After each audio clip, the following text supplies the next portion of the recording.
Chronic disease is a problem for us as we grow older, and you'll see that chronic disease doesn't always happen to a person as they age, but it is something that occurs more likely as we do age. So we're going to go over some of the main components, different types of chronic disease, and how to decrease chronic disease.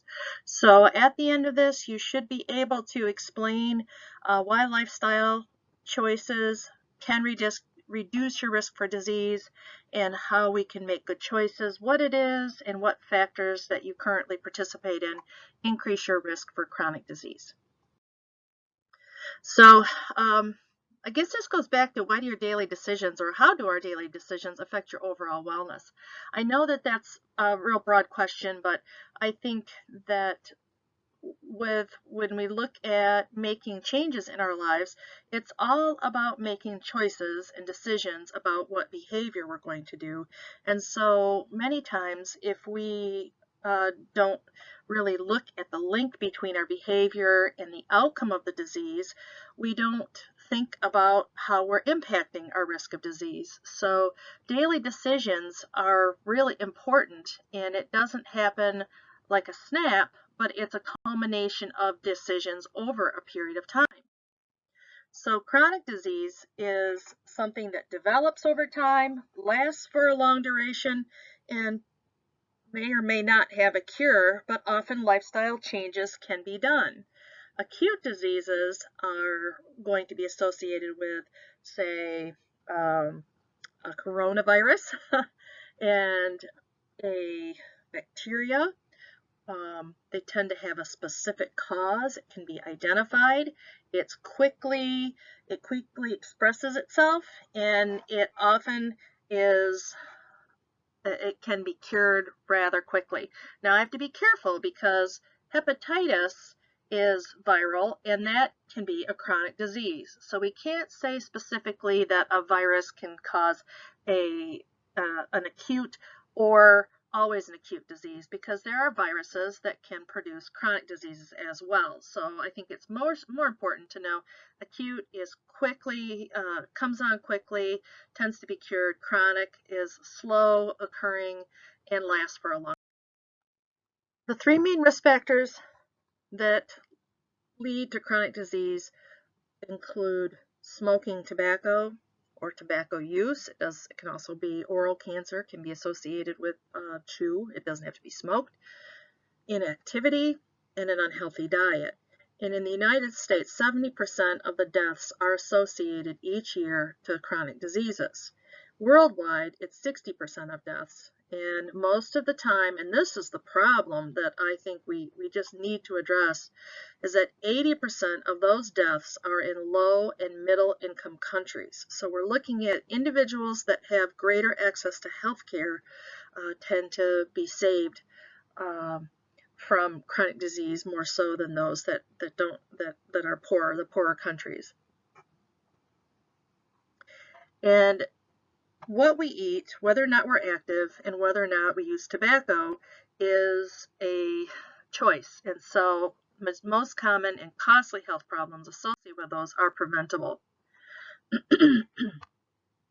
Mental health is often linked to chronic disease.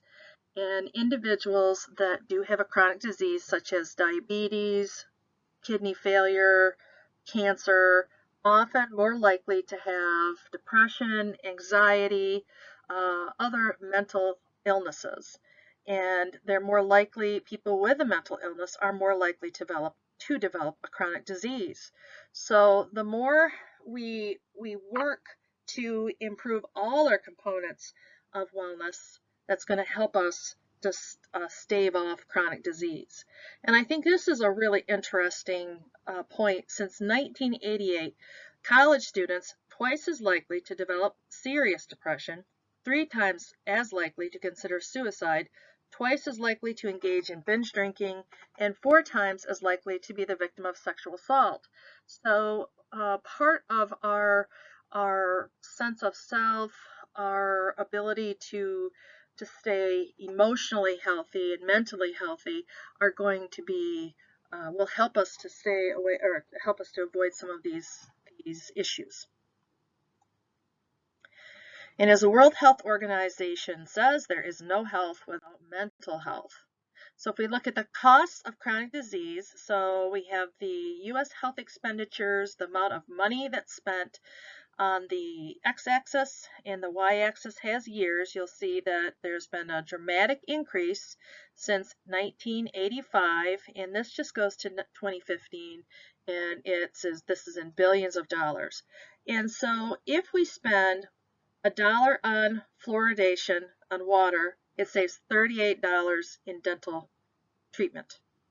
Smoking cessation costs an estimated $2,500 per life saved, and that's really, really effective. Every dollar spent on safer choice related to sexually transmitted infections and pregnancy prevention saves about $2.65 on medical and social care costs, right? So safer choice programs have tremendous savings. Every dollar spent on preconception care programs save $5.19 by preventing complications. And we know that women of color are more likely to die in pregnancy and more likely to have a death of their child. So $1 spent on preconception is huge. It's a tremendous impact on our mothers and our babies' health care and life. Let's see, arthritis, self-help course for 10,000 people yields more than $2.5 million and reduces pain by 18%. And if a woman gets a mammogram every 2 years between the ages of 50 and 69, it saves about $9,000 per year, which is really great. So this is a testament to prevention. Prevention is a penny spent is worth many, many dollars in savings in the long run. So our main factors that are risks to chronic disease are tobacco, physical inactivity, and poor nutrition, but we also have some other components: obesity, not getting enough sleep, high blood pressure, high blood cholesterol, and not getting assessments or diagnostic exams. So heart disease is one of the chronic diseases.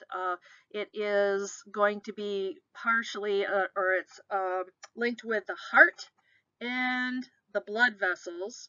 So the circuit of blood vessels, which are arteries and veins, and it's the #1 cardiovascular disease or heart disease, #1 cause of death in men and women. And we can avoid that or lessen our risk dramatically.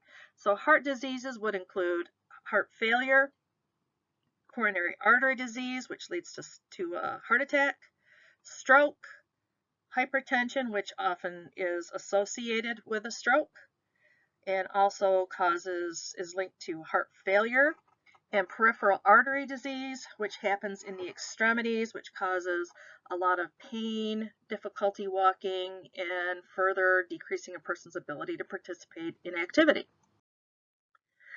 Cancer is when cells begin to grow abnormally and do not die on time. Tumor can be non-cancerous or called benign. It doesn't move. It stays in one location. It can still be a problem. You can have a benign tumor in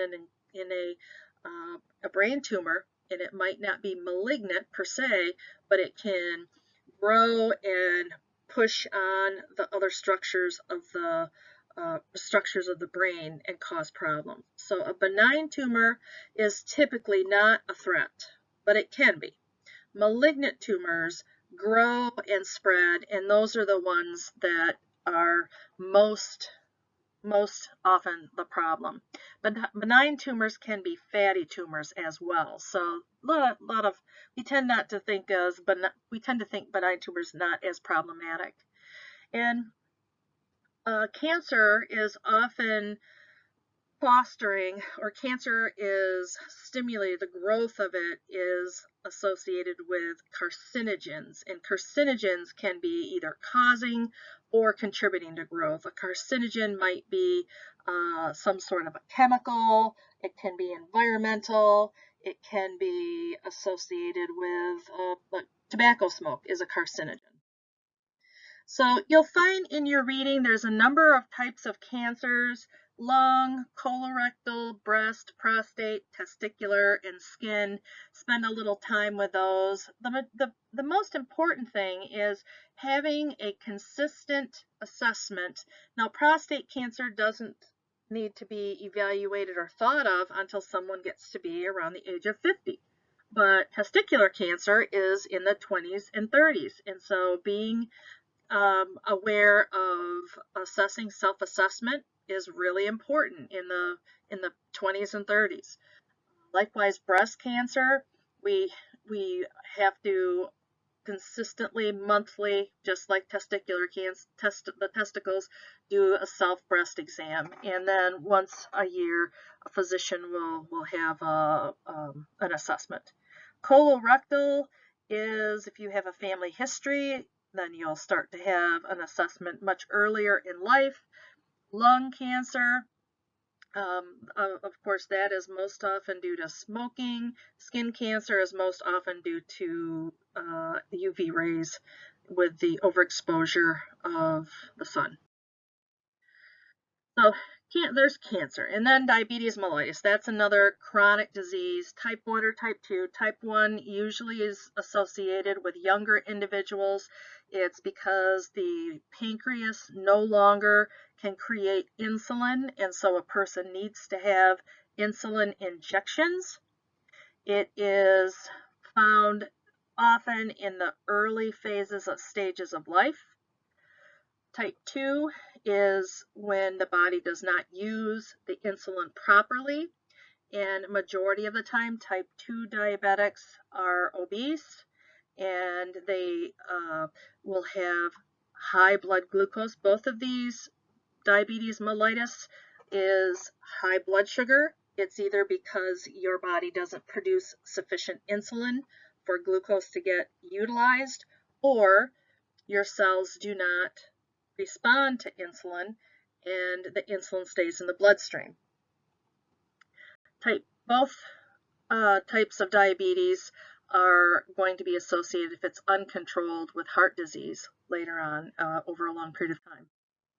So there are other chronic diseases that you'll read about: asthma, autoimmune disorders, osteoporosis. There's some things to review in this chapter. So chronic disease and mental health, there are a number of types. The one that we're most types of mental illnesses, depression, is not just I feel blue. There's major depressive disorder, there's postpartum depression, seasonal affective disorder, and I'm wondering about being stuck at home depression for a lot of individuals. That isolation can really amplify that feeling of aloneness and hopelessness and sadness. And so really focusing on trying to keep as much interaction with your friends, with your family, try to find things that you enjoy to do, staying active in going for walks, real important. There's also anxiety disorders, which is often a very high level of incidence in college students. Will find that many students will describe that they have a generalized anxiety disorder. ADHD, schizophrenia, you'll read some more about those in your readings. So how do you prevent chronic disease? Well, you look at the components that have been looked at so far. One is to be physically active, find ways to relax. You did that. I think you looked at a couple options or ways to find focusing on the breath and being able to kind of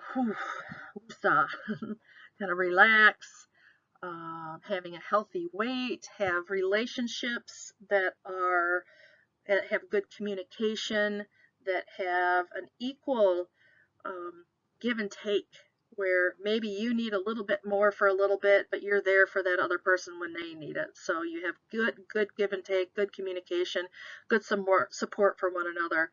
Having a moderate or limit alcohol and caffeine, getting enough sleep, and really thinking about yourself as an individual who deserves to be happy, caring about yourself, and self-care. Self-care is sometimes difficult, especially if you're a nurturing kind of person. Maybe you're more like to help others, but spending time to do something that you like, taking time to read, taking time to maybe sit just quietly, um, taking time to eat your lunch, and having quiet, enjoying the beautiful colors outside, and also stop smoking.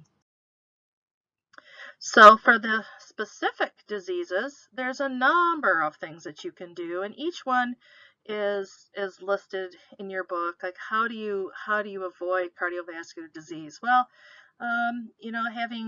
having a good physical activity, being active, having a healthy diet with lots of fruits and vegetables that will also help with diabetes and cancer, depression, being active, getting help when you just can't seem to feel when you feel in like you're unable to just do it yourself. No shame in that at all. Learning routines, having time to play, making sure that you take your medications as you are directed. All of those will reduce the different chronic diseases. And so, and it also helps when you go to your physician to be honest and open and identify when you do go for a reason that you want to ask about the kind of treatment that you're given. What kind of side effects will this treatment have? What tests are going to be necessary? If I'm taking any kind of supplements, is that going to compete against any of my prescriptions that I'm taking? So always be willing to ask questions when you go see your physician. So if you think about the difference between disease care and health care, disease care is focusing on decreasing the signs and symptoms of a disease. Health care is in many cases prevention and focused on steps to decrease your risk and also the self-care that is necessary for your mental, emotional, physical, spiritual, occupational well-being. And how do you want to be treated? So as you go forward, there's just a couple points on the slide to think about what you can do if you have a chronic disease. Help make life positive. Finding people that bring you joy. Respect people when they do have a disease. If they do have something, you can never look at someone and assume that everything is perfect. There are many disorders and chronic diseases that don't have a visibility. Multiple sclerosis, uh, dementia. If you have someone who is hearing impaired, be respectful to them if you have to speak loud or face them. Um, be aware of people around you and be kind to them if they do have diseases, and ask, how can I, how can I help you? Commit to maintain as many lifestyle choices that are positive as possible.